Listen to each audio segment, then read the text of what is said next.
Hello everyone, welcome to new chemistry world. तो आज हम बात करेंगे आपसे वेपर प्रेशर और राउल्ट्स लॉ पर और इससे जुड़ी हुई प्रॉब्लम्स पर। तो चलिए स्टार्ट करते हैं। सबसे पहले हम लोग क्या पढ़ेंगे? Vapour pressure. चलिए देखते हैं। तो वेपर प्रेशर के बारे में अगर आपसे हम बात करें तो होता क्या है, ये आप क्या करते हैं, कंटेनर लेते हैं और कंटेनर में कुछ पानी भरा हुआ। क्या बेटा? पानी भरा हुआ। तो होगा क्या? वेपराइज होगा और एक कंडीशन क्या होगा, कंटेनर हमारा खाली हो जाएगा। तो इसको वेपर प्रेशर नहीं बोलेंगे, इसको वेपर प्रेशर नहीं कहते हैं। तो किसे कहते हैं इसको समझते हैं। हम क्या करते हैं, जो कंटेनर हमारे पास, इस कंटेनर को हम लोग क्या करते हैं, ऊपर से ढक देते हैं। क्या करते हैं? ढक देते हैं। तब क्या होगा, क्या होगा, यहाँ वेपराइजेशन होगा। क्या होगा? वेपराइजेशन होगा और वेपर्स क्या होंगी, इसकी सरफेस पर कॉन्टिन्यूअसली क्या होंगी, इकट्ठा होती जाएंगी। और एक कंडीशन क्या होगा, अब ये धीरे धीरे इकट्ठा होके कंडेंस होके वापस आना शुरू कर देंगे। तो होगा क्या कि पहले क्या हुआ था, वेपराइजेशन हुआ था। पहले क्या हुआ था? वेपराइजेशन हुआ था, वेपर्स बनी बनी बनी बनी खूब वेपर्स बनी। फिर क्या हुआ, कंडेंसेशन हुआ और कंडेंसेशन के बाद क्या होता है कि ये जो वेपर्स हैं ये कंडेंस होकर नीचे आना शुरू कर देती हैं। तो वहां पर एक इक्विलिब्रियम की स्टेज स्टेबलाइज होती है। इक्विलिब्रियम की स्टेज पर क्या होगा, rate of vaporisation is equal to rate of condensation. तो इक्विलिब्रियम की स्टेज पर वेपर्स के प्रेशर के द्वारा, वेपर्स के द्वारा लिक्विड की सरफेस पे जो प्रेशर अप्लाई होता है, that is known as vapour pressure. फिर से समझिए, in the equilibrium stage of vaporisation and condensation, the pressure exerted by vapors on the surface of liquid is called vapor pressure। तो इसको थोड़ा सा मेंशन करते हुए हम चलते हैं। तो आपने क्या बताया कि vapour pressure is the pressure exerted by vapors on the surface of liquid, on the surface of liquid in equilibrium stage of vaporization and condensation. तो अब एक बात समझिए, आपके पास क्या है, लिक्विड है, लिक्विड को क्या मिला है, हीट मिला है, then it changes to vapour. तब क्या हो जाएगा, ये किस में बदल जाएगा बेटा? वेपर्स में बदल जाएगा। तो हीट दे रहे हैं तो एक प्रकार की कैसी रिएक्शन है, दैट इज एंडोथर्मिक रिएक्शन। कैसी रिएक्शन है? Endothermic reaction. तो अब यहां पर क्या होगा जरा समझे। होगा क्या, हमने पढ़ा है ली चैटेलियर प्रिंसिपल, अगर प्रोसेस एंडोथर्मिक होता है तो हमें टेम्परेचर बढ़ाना चाहिए, अगर प्रोसेस एक्सोथर्मिक है तो टेम्परेचर हमें घटाना चाहिए। तो यहाँ पर क्या होगा, यहाँ पर अगर हम वेपर्स पाना चाहते हैं तो टेम्परेचर बढ़ाएंगे और अगर टेम्परेचर बढ़ाएंगे तो उतने ज्यादा क्या होगा, वेपराइजेशन होता चला जाता है। ठीक है, तो इस बात को थोड़ा सा हमें ध्यान रखते हुए चलना। नोट करिए, फिर आगे बात करते हैं। चलिए अब देखते हैं वेपर प्रेशर पर कौन कौन से फैक्टर अफेक्ट डालते हैं। ठीक है, वेपर प्रेशर पर कौन कौन से फैक्टर अफेक्ट डालते हैं, इसको थोड़ा सा हम देखते हैं। पहला क्या है, फैक्टर्स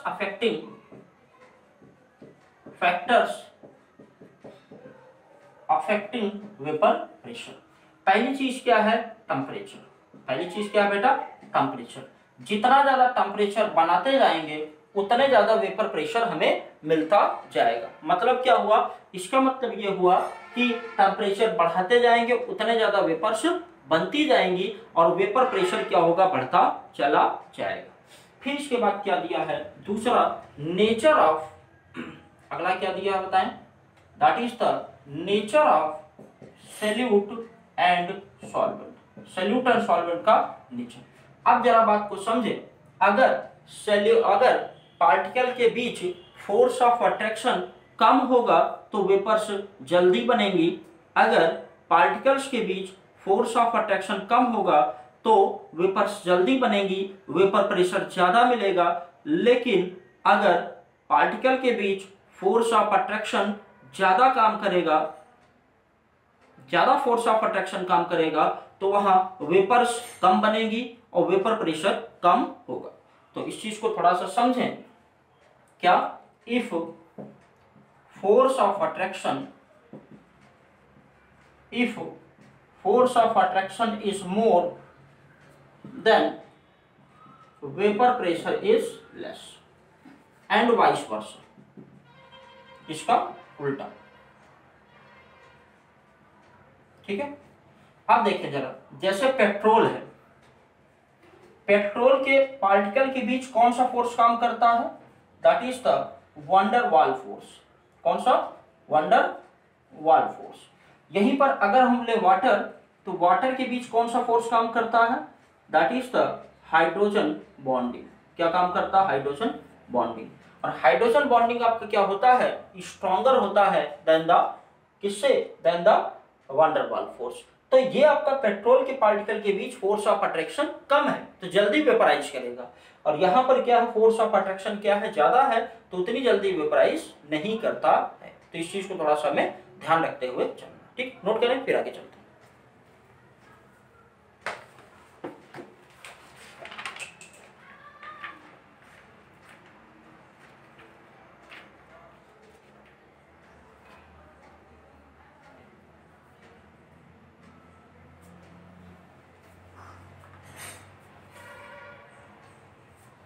चलिए, अच्छा, टेम्परेचर का जो फर्क है थोड़ा एक इक्वेशंस के द्वारा हम लोग समझ लेते हैं, जिसको क्या बोलते हैं? क्लैसियस-क्लैपेरॉन इक्वेशन। क्या बोलते हैं?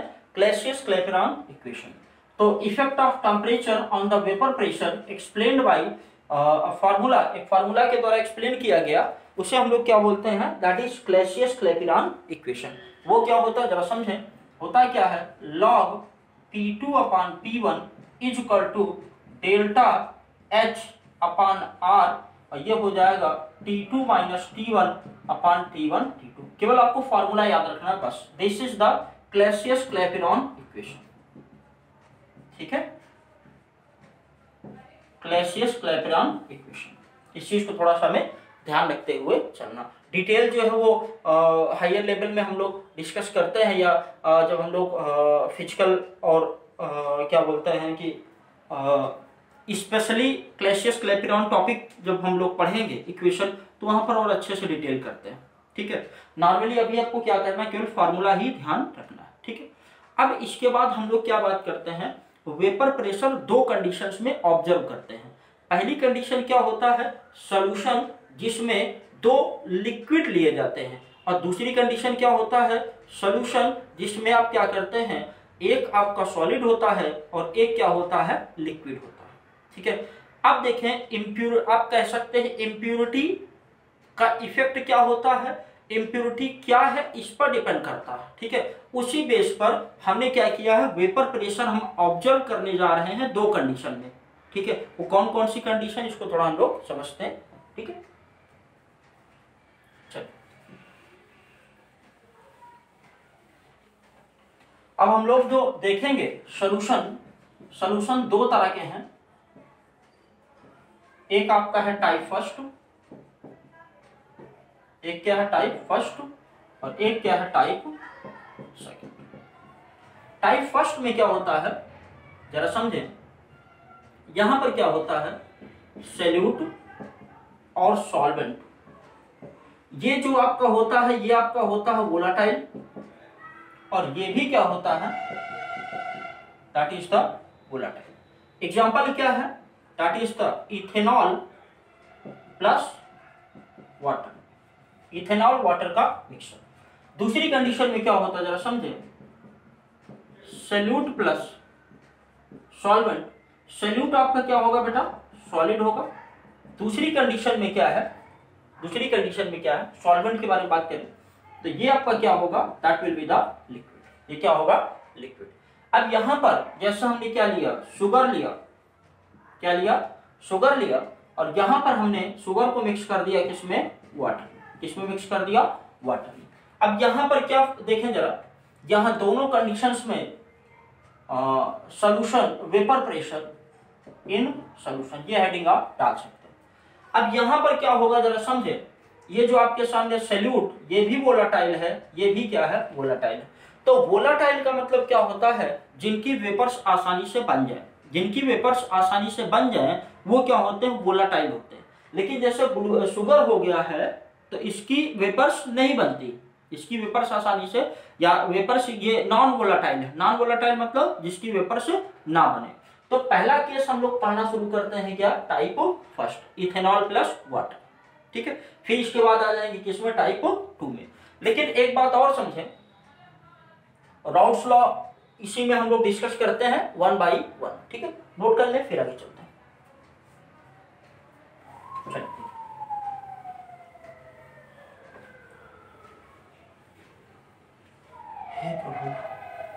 चलिए पहली कंडीशन क्या करते हैं, देखिए टाइप फर्स्ट लेते हैं। टाइप फर्स्ट के बारे में बात करें तो हमारे पास एक लिक्विड है ए और एक लिक्विड क्या है बी, इनको हमने मिला दिया, ये क्या है बी। यहां पर क्या है, इनका भी कुछ ना कुछ क्या है वेपर प्रेशर है। ये कितना है PA0, इसका वेपर प्रेशर कितना बेटा, दैट इज द PB0, कितना है PB0। अब यहां पर अगर मिक्स कर दिया जाता है, क्या कर दिया जाए, जब मिक्स कर दिया जाता है तो ऐसी कंडीशन में क्या होगा, ये क्या बन गया, that is the solution. Solution में क्या है A एंड B, सॉल्यूशन में क्या है A एंड B। तो यहां पर क्या हो जाएगा, मान लेते हैं इसके मोल कितने हैं Na हैं, इसके मोल कितने हैं Nb, कितना है Nb। अब यहां पर देखा जाए तो वेपर प्रेशर A के कारण, वेपर प्रेशर A के कारण कितना होगा, that will be the PA, अब B के कारण कितना होगा, that will be the PB, कितना होगा PB। तो PA और PB कहां पर है बताइए, सॉल्यूशन में है। और PA0 PB0 कहां पर है, प्योर स्टेज में, ये कहां पर है आपका मिक्सचर में। अब यहां पर जरा समझे राउल्ट्स लॉ क्या बताता है, इसको जरा समझे। राउल्ट्स लॉ क्या बताता है, vapour pressure of, vapour pressure जो होता है किसी एक कंपोनेंट का सॉल्यूशन में, ये जो होता है that is equal to vapour pressure in pure state into its mole fraction. ये फार्मूला आप ध्यान रखेंगे, ठीक है। दूसरा जो दिया हुआ है इसी तरह से PB बराबर हो जाएगा PB0, और क्या लिखेंगे x। तो राउल्ट्स लॉ क्या बताता है, राउल्ट्स लॉ क्या बताता है कि vapour pressure of any one component, किसी वन कंपोनेंट का वेपर प्रेशर सॉल्यूशन में जो है, this is the product of vapour pressure in pure state into its mole fraction, इसके मोल फ्रैक्शन के मल्टीपल के बराबर होता है। सिमिलर कंडीशन यहां पर भी, तो चाहे आप इसको लिख सकते हैं क्या कि vapour pressure of one component, एक कंपोनेंट का in solution is the multiple of, क्या होता, multiple of vapour pressure in pure state and it's mole fraction,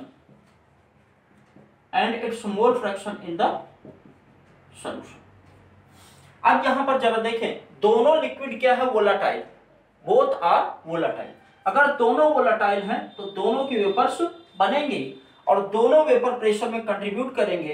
तो PT बराबर हो जाएगा PA, क्या लिखेंगे PA प्लस PB, और इसको लिख सकते हैं PA की जगह ये वैल्यू रखिए, PB की जगह ये वैल्यू रखते हैं।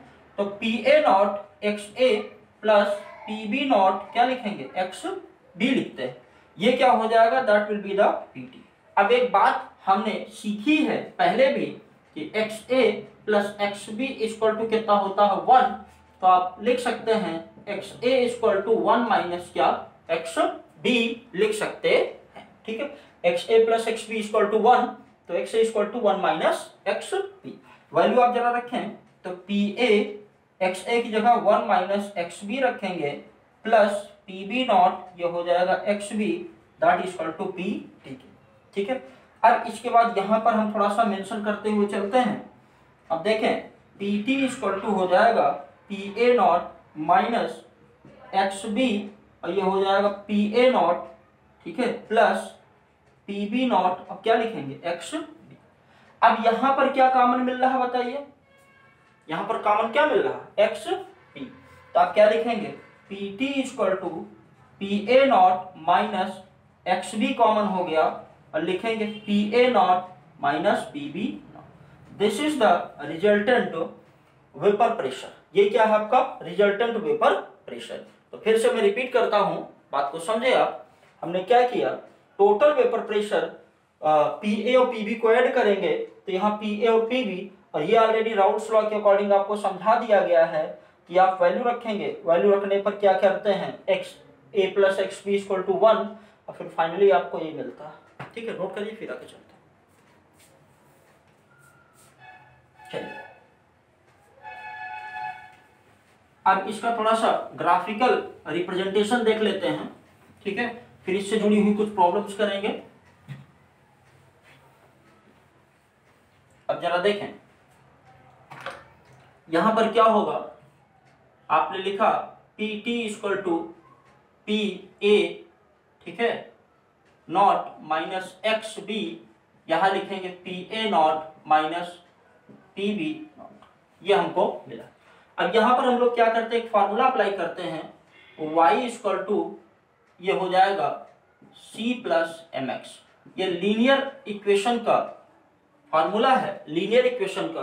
तो ऐसी कंडीशन में क्या होगा जरा समझें, ये आपका क्या होता है दैट इज स्लोप, सॉरी ये क्या है इंटरसेप्ट है, इंटरसेप्ट है, ये क्या है आपका स्लोप है, क्या है स्लोप। स्लोप हम क्या देख रहे हैं आपका, ये क्या है, ये निगेटिव में, इसमें है निगेटिव में।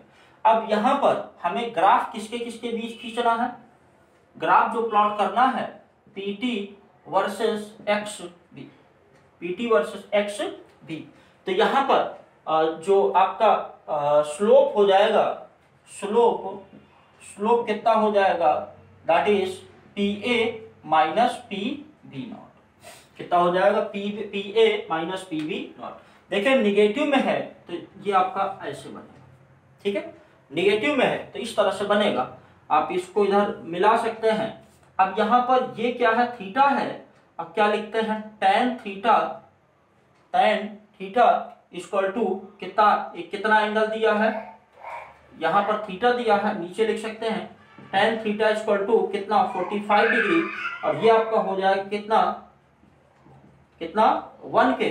तो इसका मतलब ये हो जाएगा जो थीटा की वैल्यू है, ठीक है, स्लोप बोलते हैं, that is equal to slope, ठीक है, स्लोप बराबर क्या होता है tan थीटा के। अगर 45 होता है तो कितनी वैल्यू आएगी 1, और स्लोप बराबर आपके सामने कितना दिया है ये, तो 1 बराबर हो जाएगा P A naught minus P B naught, लिख सकते हैं कितना P A equal to 1 plus P B.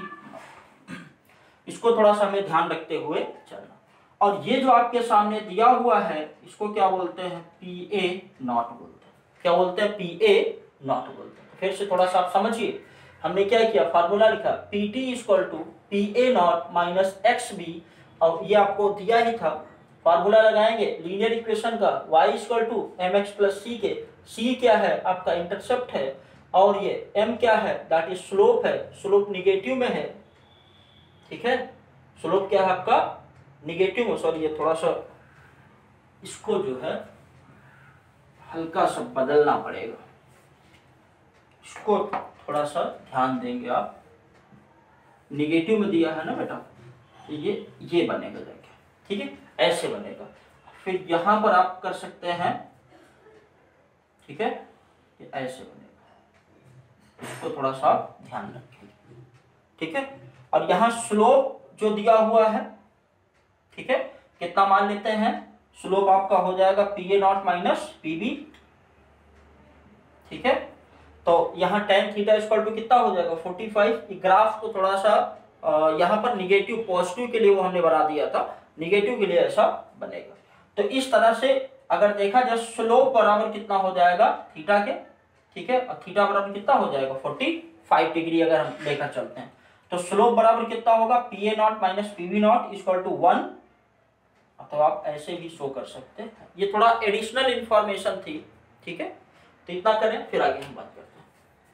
जब ये एक्चुअली मैथमेटिक्स का पार्ट है, थोड़ा सा हमने यहाँ इंट्रोड्यूस कराया है, वैसे इतना ज़्यादा बुक में डिफाइन नहीं है, ठीक है, नोट कर लें, फिर आगे चलते हैं। चलिए,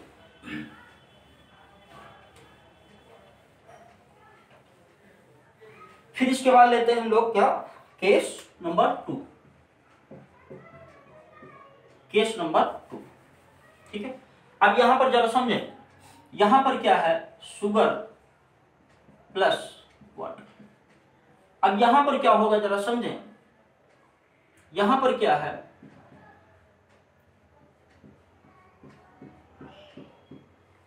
वाटर वोलाटाइल है, शुगर क्या है, नॉन वोलाटाइल है, तो रिजल्टेंट जो वेपर प्रेशर होगा वो पहले से क्या होगा, कुछ कम आएगा।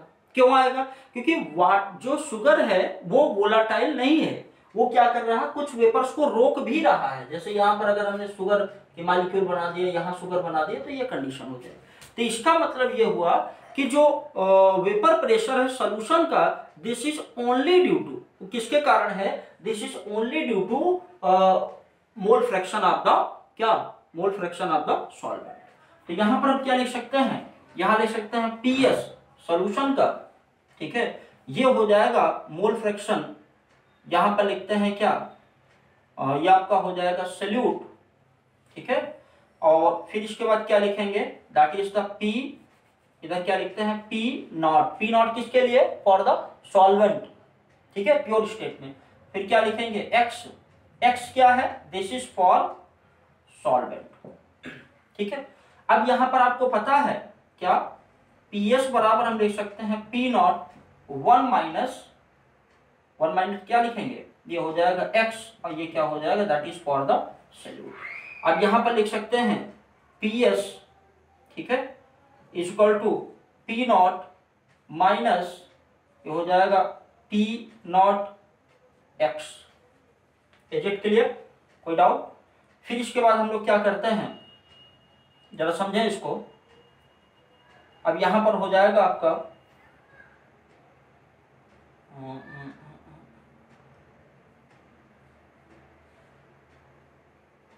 इसको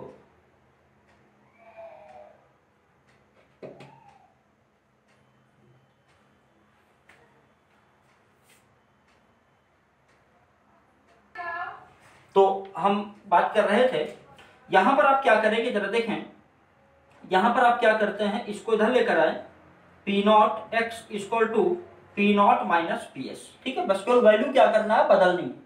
तो अब यहां पर क्या हो जाएगा, एक्स इक्वल टू किसके लिए, सैल्यूट के लिए, P naught minus P S अपान क्या हो जाएगा, पी नॉट।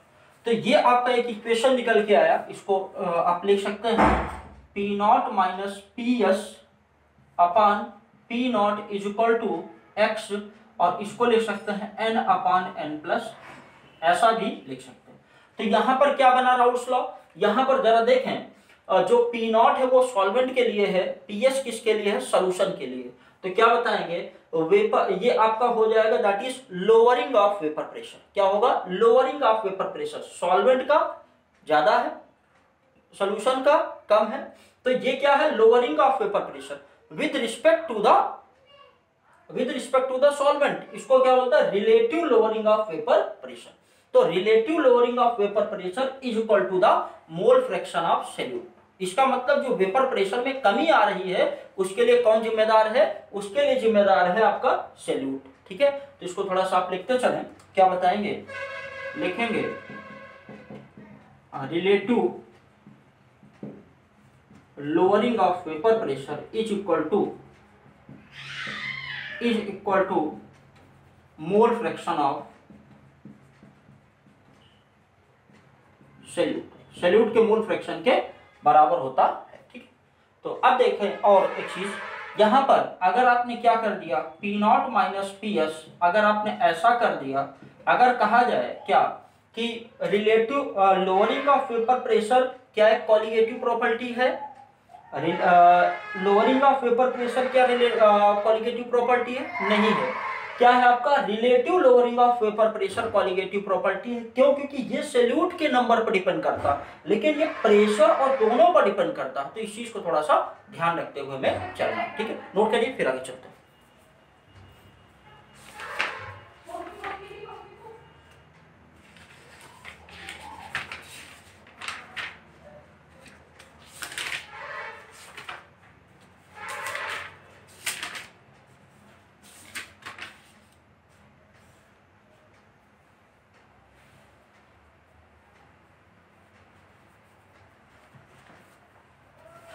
चलिए एक प्रॉब्लम करते हैं इस पे, ताकि चीजें थोड़ा सा और क्लियर होती जाए, ठीक है।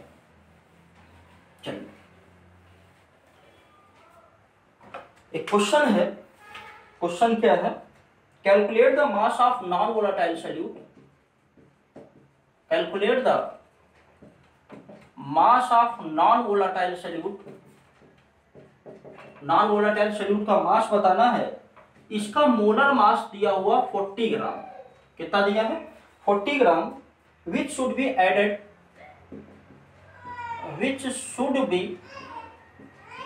added in 114 gram octane to reduce its vapor pressure to 80%। बढ़िया क्वेश्चन, कॉन्सेप्चुअल क्वेश्चन, ठीक है। अब वीडियो को पॉज करके करें, फिर हम बताना शुरू करते हैं, ठीक है। चलिए देखें क्या कहा गया है। Calculate the mass of non volatile solute. 40 ग्राम इसका मोलर मास दिया है। अच्छा, जब नॉन वोलेटाइल सॉल्यूट बोल दिया है तो आप मूल कर आप क्या करें, फार्मूला लिखें P0 minus PS upon P0 is equal to N upon N plus N, ठीक है। जब आपसे कहा जाए कि आप नॉन वोलेटाइल सॉल्यूट पर बात करें तो आप सीधे से आंख मूंद के पहले फार्मूला ही लिख दें। अब जरा देखें क्या कहा गया है। 80% तक रिड्यूस हो जाता है। मतलब पहले कितना था? P0 कितना है? 100 है। PS कितना है? 80। मतलब सब पहले कितना था? 100, बाद में हो जाता है 80। अब जरा देखें यहां पर सॉल्यूट के मोल के बारे में बात करें तो W ये आपको पता नहीं है कितना दिया, 40 ग्राम दिया। मोलर मास आपको दिया गया है। फिर इसके बाद क्या हो जाएगा, N बराबर ऑक्टेन है। ऑक्टेन का फॉर्मूला C8H 8 दूनी 16, 16 2 18, ये हो जाएगा 12 8 96 प्लस 18 8 6 14, ये हो जाएगा 114। तो कितना दिया है? 114 ग्राम भी दिया है। 114 अपॉन 114 बराबर कितना हो जाएगा? 1 हो जाएगा। कितना हो जाएगा? 1। तब क्या करना, वैल्यू रखें यहाँ पे कितना, 100 माइनस 80 अपॉन 100, और यहाँ पर कितना हो जाएगा, यहाँ पर W अपॉन 40, ये हो जाएगा W अपॉन 40 प्लस 1, इसको कैंसिल आउट करेंगे 1 आ जाएगा। तो इधर बचेगा 20 अपॉन 100, ठीक है, 20 अपॉन 100, और ये हो जाएगा W अपॉन 40, और नीचे क्या लिखेंगे, W plus 40 upon 40, cross multiply कर देंगे, 40 अपॉन 40 कर देंगे, तो इधर हो जाएगा W upon 40 into 40 upon W plus 40, ठीक है। 40 से 40 कैंसिल आउट होगा, नीचे होगा 1/5, इधर कितना लिखेंगे, W अपॉन W प्लस 40, इधर करेंगे तो 5W equal to W plus 40, तो इधर हो जाएगा कितना, इसको इधर लाएंगे 4W बराबर कितना हो जाएगा 40, और W बराबर कितना आ गया 10 ग्राम। मतलब ये हुआ कि 10 ग्राम हमें क्या करना है, ऐड कर देना, ठीक है। ये तो एक तो हमने सिंपल सा भी बताया है कि ताकि आपको कॉन्सेप्ट समझ में आए। इसके बाद आप क्या करेंगे कि और प्रैक्टिस करेंगे। जितना प्रैक्टिस करते जाएंगे उतना चीजें क्लियर होती चली जाएंगी। फिर से समझिए, यहाँ पर क्या किया, फार्मूला सीधे पहले रखा, 80% तक रिड्यूस हो जाता। मतलब पहले कितना है आपका, पहले कितना 100, बाद में हो जाता है 80। तो यहाँ पर मोल ऑफ सॉल्यूट कितना, W आपको बताना है, तो W अपॉन 40 सीधे क्या करता, और ये क्या है सॉल्वेंट के मोल, अब क्या करते हैं, वैल्यू रखते हैं। वैल्यू करने के बाद 10 ग्राम आपका आंसर आ जाता है, ठीक है। तो इसमें इतना ही करते हैं, बाकी फिर करेंगे हम नेक्स्ट लेक्चर, ठीक है। आई थिंक इसमें कोई अभी हमने केवल आपको थ्योरी पार्ट समझाया, इससे जुड़ी हुई प्रॉब्लम जब आप करेंगे तो चीजें और ज्यादा क्लियर होती जाती, ठीक है। तो आज फिर इतना ही करते हैं। Okay, thanks for watching.